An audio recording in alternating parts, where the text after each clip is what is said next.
정부가 전 국민에 지급했던 민생회복 소비 쿠폰. 초반에는 사용처에 대해서 말도 많았지만 소비 쿠폰 덕에 가족끼리 오랜만에 외식했다. 이런 이야기까지 나올 정도로 반응이 참 좋았던 것 같습니다. 네, 그렇죠. 소비 쿠폰 지급 초반에는 어딜 가나 그거 되나요? 물어봤었는데 스티커도 막 다 붙어 있더라고요, 상점마다. 그랬는데 결국은 어느 정도 소비를 이끌지 않았나라고 생각이 듭니다. 네, 1차 지급분에 대한 신청 종료를 앞두고 오늘 오전 2차 지급 계획이 발표됐는데요. 1차 때와 어떤 점이 달라지는지, 또 최근 국내 물가 상황까지 숙명여대 소비자경제학과 최철 교수 모시고 알아보겠습니다. 안녕하세요. 네, 안녕하세요. 네. 자, 일단 지금 최근에 나왔던 한국개발연구원 이 경제 동향을 보면 민생회복 소비 쿠폰이 그래도 민생 경제에 좀 도움을 줬던 것 같기는 해요. 교수님은 어떻게 보셨을까요? 네, 지금 뭐 KDI가 9월 그 경제 동향을 발표를 했는데 이제 거기 보면은 이제 사실 이제 우리 경제가 이제 사실 물가 상승이라든지 뭐 내수 경기 부진으로 많은 이제 어려움이 있는 것으로 알려졌는데. 건설 경기를 제외하고는 그래도 좀 더 이제 긍정적인 그런 신호가 있다라는 이제 그런 보고가 있었고요. 그래서 다소 이제 경기 부진이 좀 완화되고 있는 것으로 그렇게 좀 이제 관측을 하고 있습니다. 더군다나 이제 그 민생 소비 쿠폰이 민생회복 소비 쿠폰이 이제 1차 지급이 이제 거의 다 이제 끝나고 2차 지급을 앞두고 있지 않습니까? 그래서 지금 이제 발표된 거에 따르면 오늘 바로 이제 그 2차 지급에 대해서 정부가 발표를 했는데요.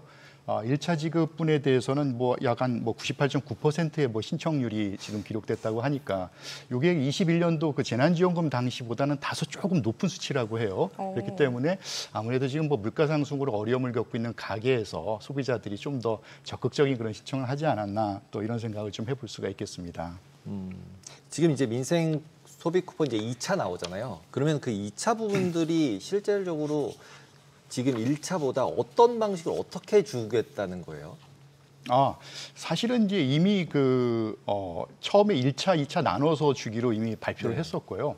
그리고 이제 1차 지급분이 사실 더 많죠. 그러니까 가장 어떤 취약계층에 대해서는 이제 그 농어촌 인구 감소 지역 이렇게 하면 한 45만 원을 이렇게 이제 주는 걸로 되어 있었고 2차 지급분 10만 원까지 해서 이제 최대 55만 원이 이제 가장 많이 이제 혜택이 돌아가는 소비 쿠폰 금액이었습니다.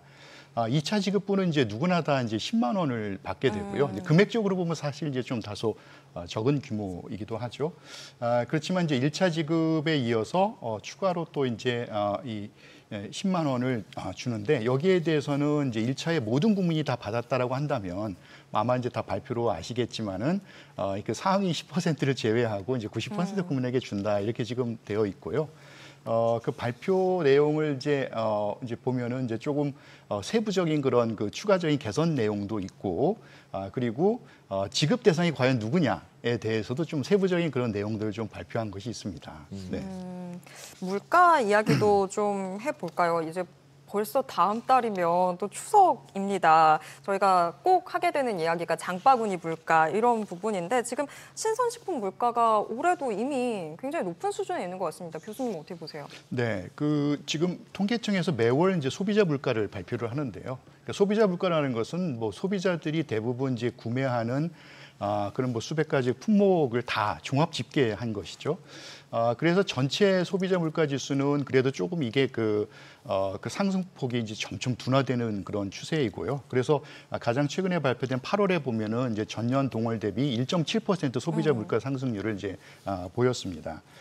근데 조금 이제 우려되는 대목은 그래도 소비자들이 어떻게 보면 좀 생활 가운데 좀 필수 품목이라고 할 수 있는 또 생활 물가 지수라든지 아니면 또 이 농수산품 같은 경우에 여전히 이제 그 가격의 좀 그 상승폭이 좀 계속 이어지고 있거든요.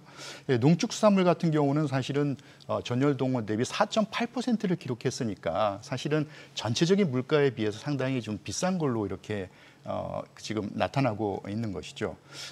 그리고 이제 추석을 곧 앞두고 있기 때문에 정부에서는 이제 평상시에 어떤 추석에 수요가 급증하는 그런 시기이니만큼 이제 물가 안정을 위해서 또 총력을 다해 왔는데 그간의 물가 상승이 계속 부담이 되었고 또 소비 쿠폰이 지급됐음에도 불구하고 여전히 지금 이제 추석 대목을 앞두고 이 물가에 대한 이제 그런 어떤 관리 여기에 많이 역점을 두고 있는 그런 모습들이 보이고 있습니다.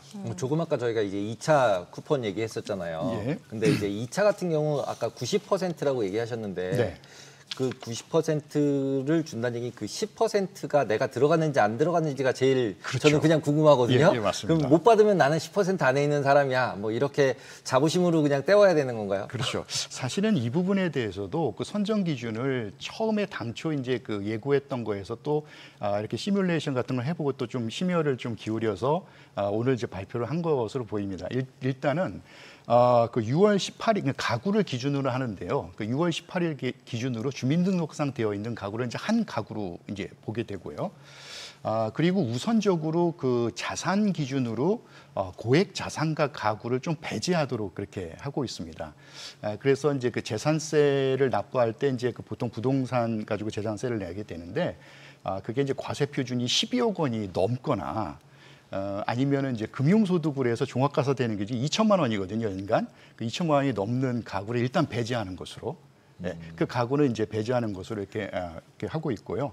그리고 이제 그 나머지에 대해서는 이제 건보료를 기준으로 해서 합니다. 왜냐하면 건보료라든 것이 직장이든 지역가입자든 소득이나 뭐 자산을 소득으로 환산한 금액으로 해서 이제 그 건보료를 산정하기 때문에 그 다음에는 이제 건보료를 해서 이제 지급을 하게 되고요. 근데 여기에 있어서 이제 한 가구를 이제 단위로 보게 되는데 한 가구에 외벌이도 있고 또 이제 뭐 예를 들어서 부부 맞벌이도 있고 이렇게 되거든요.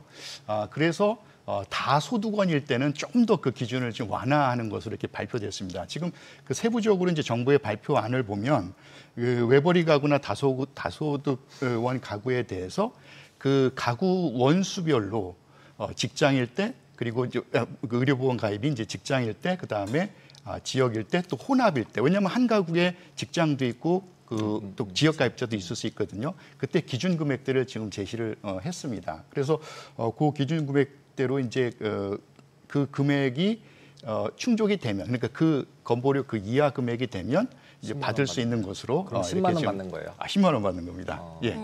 그 10만 원은 1차 때 쓰던 데랑 똑같은 데서 다 쓸 수 있는 건가요? 사용처는 거의 뭐 대동소이한데요. 1차 신청 때 조금 그 약간 이제 그래도 이건 좀 불편을 좀 해소해달라는 그런 좀 민원성의 그런 그 의견들이 제기된 게 있었던 것 같습니다. 특히 뭐 이제 군 장병 같은 경우는 주소지가 이제 각 그 이제 그 지금 그 복무하는 곳이 아닐 수 있잖아요. 그래서 그 복무하는 곳을 중심으로 해서도 쓸 수 있도록 그렇게 좀 해줬고요. 그리고 예전에는 이제 그 신청을 이제 할 때 예를 들어서 직접 뭐 실물 카드나 이런 거 신청하라고 주민센터를 방문하면 뭐 신청서를 작성하고 이렇게 좀 절차가 복잡했다고 합니다. 근데 이제는 단지 그냥 신분증만 제시하는 것으로 간편하게 그렇게 제시하고 받을 수 있고요. 그리고 이제 그 농산물 유통을 하는 그 어떤 지역 생활협동조합들이 있어요. 근데 여기는 원래 연매출 30억 원 기준을 적용을 해서 안 됐는데 여기는 아무래도 좀 지역 상생이라든지 어떤 농산물 유통이라든지 이런 측면들을 좀 반영을 해서 여기는 30억 원이 넘어도 그냥 해주는 것으로 이런 식으로 좀 기준을 좀 완화 적용한 것들이 있습니다. 네. 지금 다시 중간에 제가 물가를 여쭤봤었는데 다시 좀 물가 얘기를 해보면 지금 제가 좋아했던 돼지고기가 굉장히 또 많이 올라와 있는 상황입니다. 네. 이 부분도 한번 좀 짚어주세요. 네, 그 대부분 이제 아까 이제 말씀드린 것처럼 이제 전체 소비자 물가 상승에 비해서 농축수산물이 많이 이제 인상됐다고 말씀을 드렸고 지금 이제 돼지고기 같은 경우는 사실 최근에 이제 언론 보도에서 추석을 앞두고 이게 돼지고기 가격이 너무 급등해서 이거 어떻게 이 추석을 지내냐 뭐 이런 그 보도들이 많이 좀 나왔었습니다. 그 사실 그 이유는 폭염이나 뭐 이런 기후 조건이 악화되면서 사실 이게 그 양돈 농가에서 이 그 사육 두수가 상당히 감소를 했다고 그래요.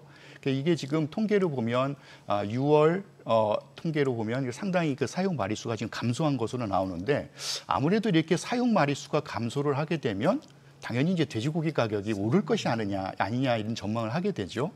근데 또 마침 이게 농식품부에서는 그 여기에 대해서 또 해명 자료를 좀 내놨습니다. 그래서 그 자료를 보니까 사실은 이 돼지고기 가격에 직접적인 영향을 주는 것은 사육 두수보다는 이제 도축되는 그 돼지 두수라는 것이죠. 그래서 이제 그 통계를 제시를 했는데 물론 이제 그 사육 두수는 감소하고 있을지 몰라도 이 도축 두수로 보면 예년에 비해서 계속 평균적으로 지금 늘고 있다. 그래서 이 가격에 이제 크게 어떤 영향이 좀 제한적일 것이다 이렇게 얘기를 하면서 특히 이번 이제 추석을 앞두고 정부에서는 또 돼지고기 가격에 대해서 또 어떤 특단의 뭐 할인이라든지 여러 가지 이 가격을 안정시킬 수 있는 조치를 하겠다고 또 이게 발표를 한 바가 있습니다. 보통 그렇게 할인을 한다 그러면 누가 손해를 보면서 할인을 당하는 건가요? 이건 이제 정부에서 주는 거예요? 그렇죠. 그 예산 보조금이에요, 지원을 그것도? 해서 그런 예산으로요? 식으로 그렇죠. 예. 그리고 이제 저는 물가가 소비 쿠폰에 연결되는 부분 생각을 해보면 솔직히 소비 쿠폰을 막 줬더니 실제로 소비가 늘면서 인플레이션이 생겼다. 물가가 올랐다. 그러면 솔직히 다른 걸 비싸게 사야 되니까 실질 소비자 입장에서는 소비 쿠폰을 받으나 안 받으나 별 차이가 없는 거잖아요. 그런 거 아닌가요?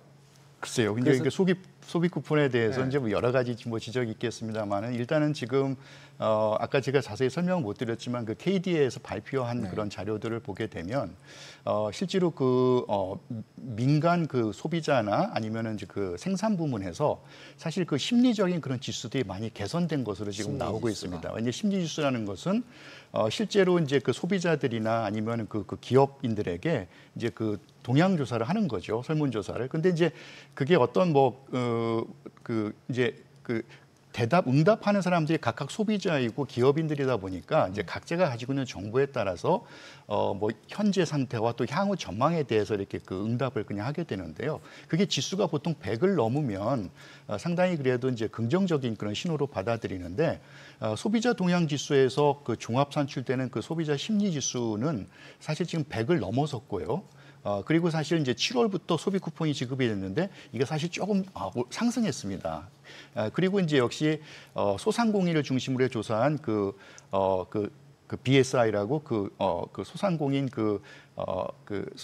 기업 경기 실사 지수인데 그것도 사실 조금 100을 밑돌긴 하지만 좀 개선 효과가 있다고 지금 되고 있고 그리고 이제 우리나라의 그 이런 소비라든지 아니면 또 투자라든지 생산 전 부문에 있어서 사실은 많이 이게 부진했다가 이게 지금 하반기 들어서면서 조금씩 이게 개선되는 그런 기미가 지표로 나타나고 있거든요.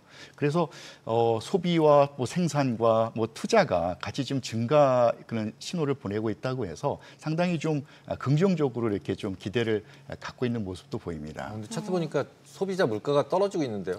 예. 어떻게 저럴 수가 있죠? 예. 우리는 되게 올라가는 것 같은데. 그렇죠. 근데 사실은 이게 소비자 물가 지수는 지수의 상승률이라고 하는 것은 계속 물가가 올라가는 거에 더해지는 거기 때문에 지수 상승률 자체가 미미하더라도 종전 물가에 비해서는 오르는 거거든요. 이게 마이너스가 되지 않는 한. 그래서 지금 이게 상당히 둔화되어 있는 그런 추이를 보이기 때문에 좀 더 우리 경제가 어떤 이런 좀 활로를 모색하면서 좀 시간은 걸리겠지만 점진적으로 이렇게 좀 그 경제 순환과 그런 안정적인 그런 여건의 어떤 계기를 만들 수 있지 않겠느냐. 또 이런 뭐 기대도 좀 해볼 수 있겠습니다. 근데 이게 어차피 단기적인 이벤트니까 그렇게 장기적으로 영향을 줄 수 있는 건 아니지 않나요? 그렇습니다. 사실은 이제 그 소비 쿠폰은 뭐 일정 금액을 일시에 주고 이게 이제 뭐 11월까지 사용하도록 돼 있기 때문에 지금 한시적인 그런 그 효과를 좀 거둘 수밖에 없죠. 그래서 아마 이제 정부는 그 부분에 대해서도 고민을 많이 할 것 같은데요. 이러한 어떤 그 내수를 증진시키고 또 민생을 안정시키려는 이러한 그 정책이 지속 가능하기 위해서는 사실 이 이후에도 뭔가 여러 가지 다방면의 그러한 어떤 어떤 소비 진작 정책들을 또 추가로 좀 내놓아야 되지 않을까 이런 생각도 좀 하고 있습니다. 네. 여쭤보고 싶은 게 많았는데 오늘 말씀 여기까지 들어야 될 것 같습니다. 고맙습니다. 네, 감사합니다.